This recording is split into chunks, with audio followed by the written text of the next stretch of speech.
Good morning, and live from Atlanta, it is DCA. I'm hoping you all can hear me. I want to thank you for signing up for our first webinar here. This should be a pretty short session. We've run through some tests. It runs about 22 minutes. At the end of the presentation, we will have a chance to take questions from y'all. So we'll ask you to hold your questions. Everyone is currently muted except for us here in DCA.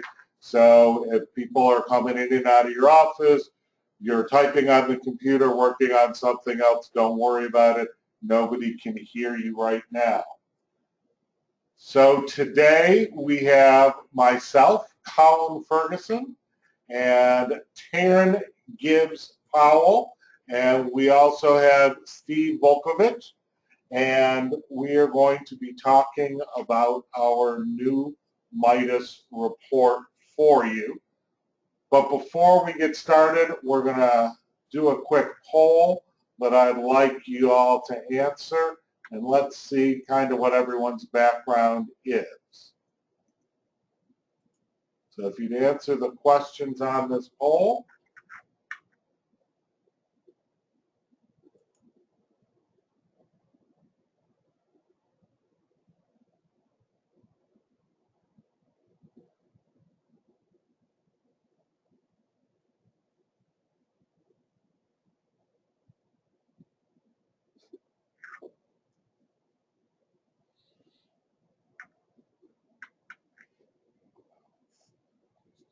We'll give you just a couple more seconds to vote. I'm going to close the poll in just a minute. We are approaching 90% here.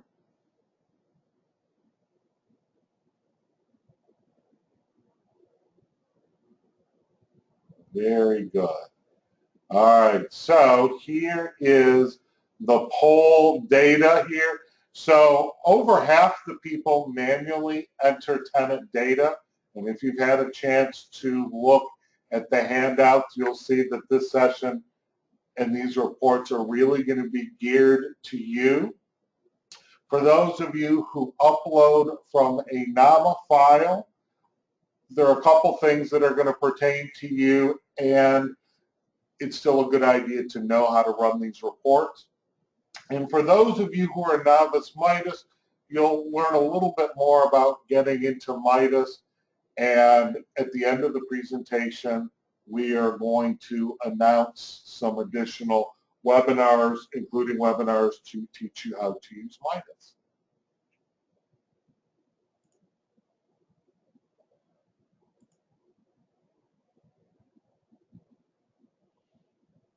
All righty.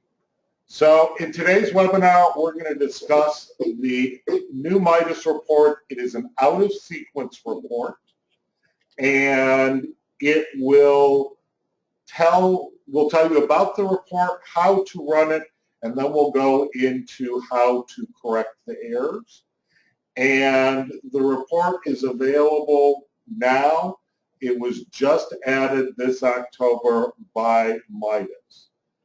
So sequences are important. They represent the steps in which you do things. So let's say you were going to bake a cake. So if you put the frosting on top of the batter and then put the cake in the oven, you're not going to get a very good result. So for Mitas to work properly, you have to put transactions in the correct order. So we'll talk about what the correct order is, and then we'll talk about the errors that can come up. The Mitas system and tenant reporting fill a requirement of the Housing and Economic Recovery Act passed by Congress. So DCA isn't doing this just because we want to be all up in your business. This is a congressional requirement that everything is entered into the database and reported to HUD. And every year, Taryn has to pull a big report that is submitted to HUD, and she'll talk about that in a few minutes. The errors listed in the out-of-sequence report can result in incorrect data being reported to HUD. And in fact, every year when Taryn puts this report together, she always has a bunch of stuff that she has to fix before we send it in. So our goal is to teach you how to fix some of those things.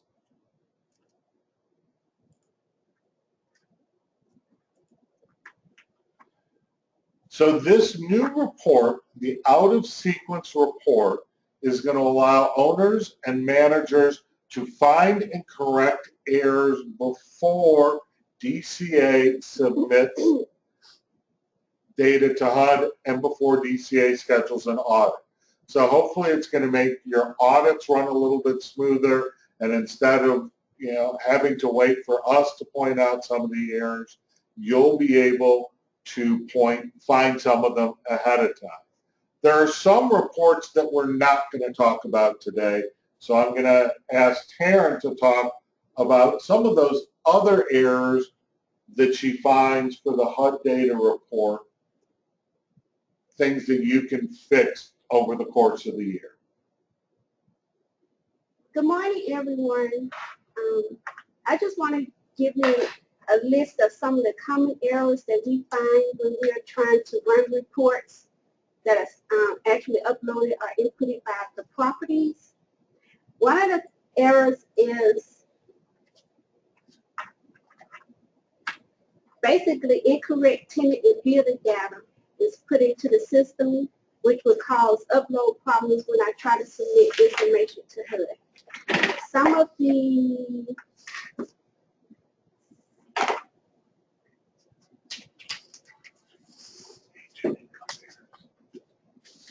So most of the errors I find when I'm doing my HUD submission is missing family member data. That means basically that you don't, properties aren't inputting the number of members in the system as they should. We actually have to have all members of the household inputted to the system, not just the head of household, but all members of the household. We have issues with invalid birth dates and effective dates in the system. There are times when I run the submission, when I run the report, it states that the age is like 972 or something like that. It basically comes from a typo in the year when they input the year in the system. So just go back and make sure that the date of birth is correct. The other issue will be missing or incorrect race data. That's one of the big things that HUD looks at is the ethnicity and race of our properties. So you have to make sure that you put the race in for every single member of the family. Incorrect unit designation, that sometimes I have issues with people are putting their units listed as common. We do not have common units to be listed in the system. It should be either LI or market, and make sure those are correct, because if you put common, that particular unit will not be submitted to HUD. Another issue would be missing transactions. You may be missing recertifications or move-outs, and sometimes a move-in for a tenant. New transactions or corrected transactions have not been processed. If the transaction isn't processed, it will not be submitted to HUD. Thanks, Taryn. We'll talk about some of these things you will discover in your report, but a lot of these things are simply data entry errors. You put in that they were born in 1902 instead of 1922 or 1982.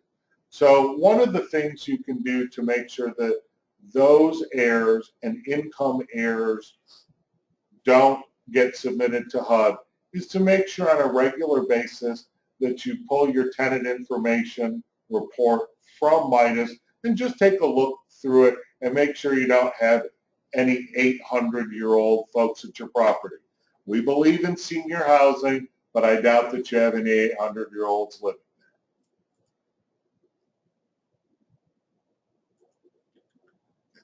So an out-of-sequence error means that a transaction follows another transaction and it's not in the correct order, or it shows that there's a change in from one tenant, from one certification to another, usually it's a Social Security number. So again, that's probably a data entry error, but there are other reasons that it could occur also. And we'll talk about these errors. So most errors are the result of manual tenant data entry. Those of you, the 30% who upload from a NAHMA standard file, are warned of errors when you're attempting to upload the data, and generally the system prevents the upload until errors are corrected. And the one exception is that Social Security number. It does not check Social Security numbers. So even if you upload reports and it says they go fine, you're still going to need to run this out-of-sequence report to make sure that you don't have any Social Security errors. And for those of you wondering, a NAHMA is a National Affordable Housing Management Association file type. NAHMA took state agencies and organizations and put together a list of data that was needed for this HUD report, and then created a centralized file format that your software, property management software developers can pull from your data. But most of you have to have the affordable version in order to generate this report. So if you're doing manual data entry, it might not be a bad idea to check with your software vendor and see what it would take to get this NAHMA file to save you some time.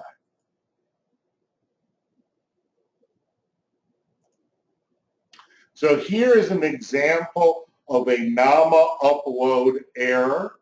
It just says, hey, we've got a bunch of invalid transaction sequences, and it allows the person generating it to go back and make sure that they are correct before they are uploaded. So when Mitas finds an error in your electronic file, it's going to say, hey, I've looked at these transactions, you've got some things to fix beforehand. And those of you who work with NAHMA uploads have worked with Taryn through the years to get those things corrected. We're not really going to talk about those today, but I wanted to give all of you an idea of what a report looked like when a NAHMA report failed. Here's some examples of transactions that are occurring in the correct order. So for Unit 101, sorry, I hit the button a couple times there. Let's go back.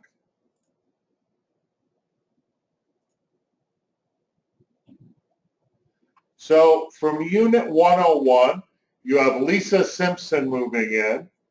Then you have Lisa recertifying a year later. Then later on, she moves out. And then a new tenant, Ned Flanders, moves in. Here's an example of transactions that are not in the correct sequence. Lisa recertifies twice and then she moves out. What we're missing here is a move-in transaction. She was never properly moved into the system for some reason. And here's another example of transactions that are not in the correct sequence. Selma moved in 8/13 and then Barney moved in 12/14. There's obviously a move out, at least one move out missing from Selma. So when you input the stuff into the system, the report will show you that, hey, there's a problem here. Here's a list of your common errors. Certification Social Security does not match. We're certified after the move-in date, 2 consecutive move-ins, 2 consecutive move-out dates, unexpected move-in transaction. And again, I want to emphasize that Mitas will not catch the Social Security error. I also want to add that these list of errors that that are showing right now, these are listed the type of errors that you will receive on this particular report. On the out of sequence reports, these are the errors that you will see if you have any issues. It doesn't mean there aren't any other errors in the report. It just means that as far as the sequencing goes, these are the errors that you have. So those age errors, the income errors, and errors where the unit may not be qualified by the tenant, those are not here. But this is a great place to go to start. This report will help you start to catch errors in your data so the correct stuff gets submitted to us and submitted to HUD. So the first error is the Social Security does not match. There are a couple different reasons. We're going to go over each one of the errors, and then I'm going to turn over to Taryn, and she's going to talk about them more in depth and how to fix them. So the certification Social Security number does not match. It means the Social Security in one of the certifications doesn't match another. Maybe it was a typo with the Social Security number. As much stuff as we're typing in, that's really frequently happens. Maybe a different family member had to be input as the head of household at a recert, and we'll talk about that as well. Recertified after move-out date. Maybe your move-in was pre-qualified. You went into the system. You wanted to make sure that they were going to be qualified before you moved them in, and then you forgot to go back and actually take them from a pre-qual to a move-in. You forgot to put the move-in in. Maybe the leasing consultant never brought it and put it on your desk, and so it got missed. Or maybe a recert was completed, but the household moves out before the effective date. There are lots of times that happens also. 2 consecutive move-ins. There was a failed move-out from a previous tenant. You thought it processed, it didn't. You forgot to put it in. There is more than one move-in date listed for a tenant. Taryn will talk about that. And it may not be an error if the consecutive move-ins are corrections, and Taryn will be able to tell you that. 2 consecutive move-out dates, more than one move-out listed for a tenant, corrections being made, and it may not be an error if consecutive move-out dates are corrections. And then an unexpected move-in transaction is a missing move-out transaction for a previous tenant. So the report is pretty easy to get to. Here are your steps. You log into Mitas, you select the reports option, you select transactions out of sequence, enter your property ID, and select the year. You're going to want to start with 2015 and then select 2016.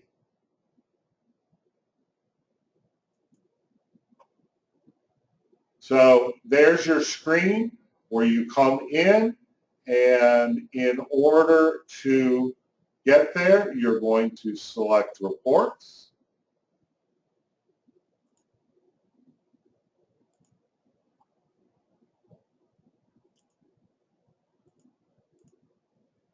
Then you are going to select the tenant out of sequence report, or transaction out of sequence. It's the newest one right there.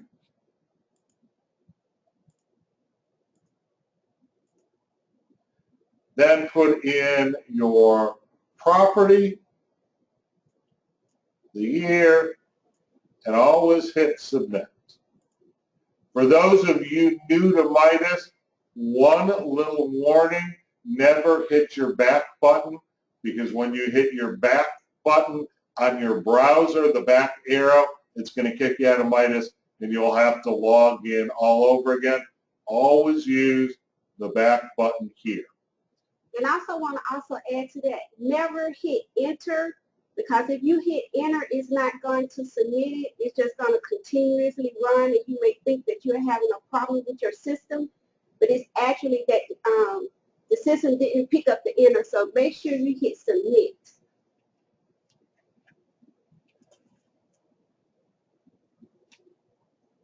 All right, so here's some examples of reports for several properties, the good, the bad, and the Chernobyl version. So there's a good report, nothing on it. Another good report, there's one, your Social Security doesn't match. And then one that's a little bit worse, you've got a couple different errors. And then, of course, you've got your multi-page report, the Chernobyl version here. So now I'm going to turn this over to Taryn, and she's going to walk you through correcting these reports. And again, if you have questions, you can write your question down, and we'll be taking questions after the webinar for anyone who wants to stay. Taryn, it's all yours. Okay, for correcting errors regarding Social Security numbers not matching, basically the first thing you want to do is make sure the Social Security number is correct. You'll go in and correct the Social Security number if needed. And actually, this also comes up if you, for some reason, change your recertification to a new name as the head of household. The head of household should stay the same unless something happens and the head of household changes. For instance, somebody passes away. Right. So basically, also what you would do is there's two ways that you can correct this. One way is you can go in and do an actual correction, or you can send me an email and have me to unprocess the transaction. If there's like very few issues, like maybe just one, if you receive a report and you have the one that just had one or two errors, the best way to do it would be to actually just go in and do a correction, which means you would click on that particular transaction and you would hit correction, make the corrections, and then make sure you click update so that that correction will show. And after you do that, you will notice you will have two transactions for that particular, you'll have two transactions for that one. And one would be listed as corrected, and the other one would be listed as unprocessed. So you would need to also send me an email so that I can process that transaction. The other way of doing it is if you have that huge list, then the best thing to do is to just contact me and have me to unprocess transactions for you. And then you could go in and make the corrections and then send me another email and have me to process those transactions. Once a transaction is processed, that kind of means it's locked so they can't do much with it. Is that right, Taryn? Right.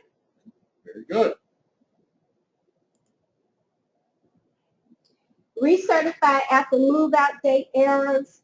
Basically, this one is kind of the majority of the issues come from the transaction was submitted as a pre-qualification, and you forgot to submit the transaction once the tenant was actually qualified for that particular unit. So what you will need to do is, if it's listed as a pre-qualification, just open that transaction and then hit submit. And that would change the transaction from pre-qualification to a move-in. And then also just send me an email and I will process that transaction. For 2 consecutive move-in dates, it could be that you put in move-in incorrectly. But if you go into the list and notice that you have 2 transactions, one may state sequence 1 and another one may possibly say sequence 2. Or it may say correction and then it might say unprocessed. More than likely that means that you made a correction to a transaction or to a move-in and you didn't have me to process the corrected transaction.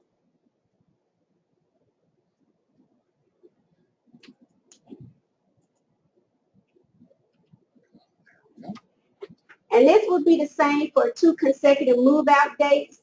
It's the, you more than like, for this one, you probably have 2 move-outs, which means that you forgot to move in at the most previous person. You forgot to move that person in. With move-outs, you can't go in and make the corrections to move-outs. If there's something that needs to be corrected, I would have to unprocess that transaction.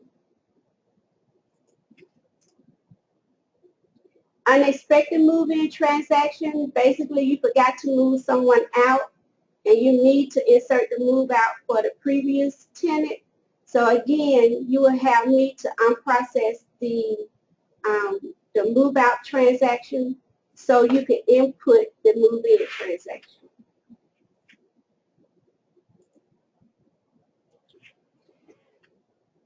So when do you want to run the reports? So we're going to ask you to start running those reports now so that you can start cleaning up the data. The sooner you get it cleaned up, the better it is. Again, we'd like you to start with 2015 data. As it said, as you saw earlier on the screen capture, you can only run this report for the entire year. You can't run it month by month. So when you run the 2015 report, it's going to capture everything from 2015. And when you run it for 2016, it's going to capture everything for 2016. But the good news is if you can get the data cleaned up by the end of this year, then you could start running those reports on a monthly basis, and there'll be much less stuff to fix if there are items to fix.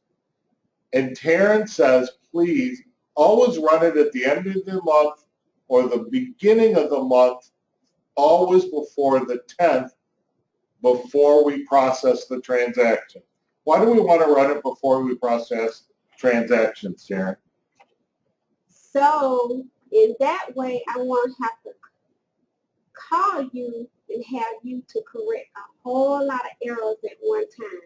And also, this will also alleviate issues when I get ready to do my HUD submission.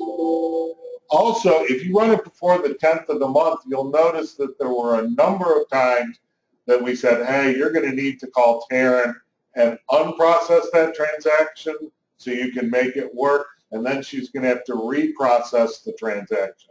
But if you get those things cleaned up before the 10th of the month, that's when she processes your transactions, so it'll save you a whole bunch of emails and waiting for Taryn. It's important to remember that we monitor over 1,000 properties, so there are 1,000 of you putting stuff in, and we only have one Taryn. Steve's assisting her some now and is learning more about Mitas, but there are a lot more of you than there are of us. So try and get it in before the 10th of the month. And then, of course, when you're notified of a DCA audit, if you've been keeping up with it on a month-by-month basis, there are not going to be many things to correct. And also, you do not want to wait until you receive notification from DCA regarding the audit to contact me to have corrections done, because there are some times when corrections would have to be submitted to Mitas for corrections, and it could take them up to a week or 2 before they can even get back to me, and so you will have this finding on your audit report. Very good.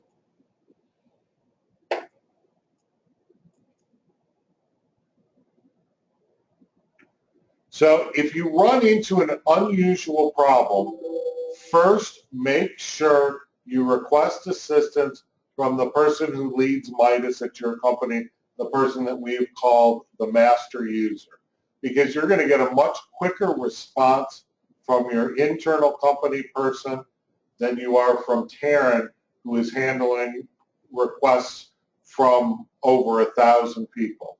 So the people at your company may have already seen this error and may be able to help you. But if you can't figure out what the problem is or you can't resolve it, send your questions to mitas@dca.ga.gov. Include your property name, ID, and the unit with the error and what you've tried so far to correct the problem, so Taryn knows where you've been. It'll again save her some time. And since it's going to take her a day or two to get back to you, you'll also have your notes so you'll remember what you've tried. And I also want to reiterate what Colin just said as far as the master user, especially with password resets. Please contact your master user to get your password reset if you're locked out of the system, because we're kind of stopping that part because it's becoming to be too overwhelming. So please first contact your master user for any password resets. All right, so what we're going to do now is those of you who are really familiar with Mitas and who know how to run this, we are going to let you go through and leave the conference call today. You will be receiving a follow-up survey shortly from us asking how we did, asking what kind of training you want from us. I can tell you two things that are on the horizon is that we're going to do a webinar for correcting transactions. That will be our next Mitas webinar. And then we're going to do our first compliance, truly compliance webinar, which will recap some of the home regulations from the 2013 home rule. We'll talk about utility allowances, student rules, and verifying income. And you will find that information as it is entered on, as we broadcast it through our emails. So thank you all for attending. Those of you who want to stay and ask questions, just ask your questions through GoToWebinar, and we will answer them. We'll read the question aloud and answer them. And the rest of you, thank you all so much for joining us today. We are looking forward to doing more of these.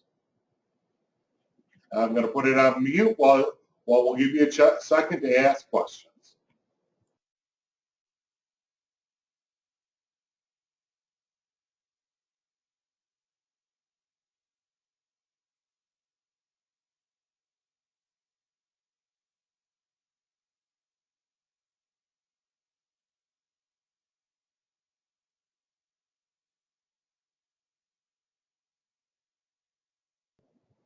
So our first question from Tiffany is, for novice users, is there a general training on the Mitas system and how to use it? That's a great question, Tiffany.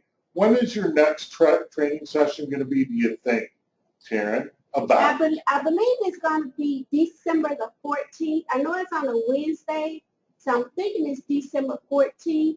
So Tiffany, if you would just send an email to mitas@dca.ga.gov and let me know that you're interested in coming to the next training session, I will put you on, send you a registration sheet.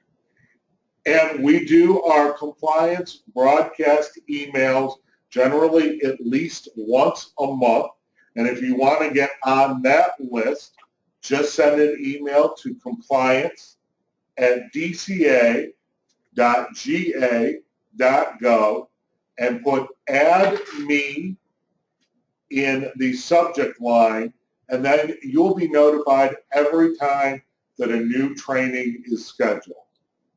If you have specific Mitas questions, Jean wants to know, where does she email those?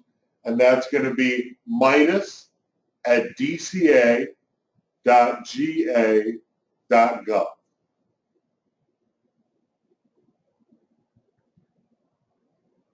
You're welcome, Tiffany. Do we have any other questions before we end today? It's gone right on at about 35 minutes. So it looks like that is pretty much all the questions. It looks like we have a couple people who are looking forward to that training. So don't forget, email compliance@dca.ga.gov with "add me" in the subject line, and you'll get notified whenever we have a training. Thank y'all for showing up today. Have a great week.